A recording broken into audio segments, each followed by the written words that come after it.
பழனி பெயர் உருவான விதம் என்ன? முருகப்பெருமானின் அறுபடை வீடுகளுள் மூன்றாவது படை வீடாக திகழ்வது பழனி. ஞானப்பழம் தனக்கு கிடைக்காத கோபத்தில் ஆண்டியாய் இங்கு வந்து தங்கினார் முருகப்பெருமான்.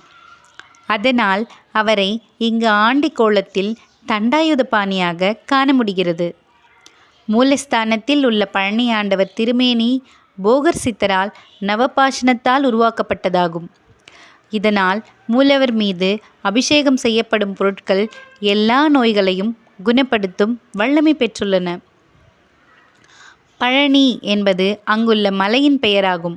பழனி மலையையும் மலையடிவாரத்தில் உள்ள திரு ஆவினன்குடி தலத்தையும் உள்ளிட்ட நகரமே பழனி. இந்த தலம் பழனி என அழைக்கப்படுவதற்கு வேறு ஒரு காரணமும் உள்ளது.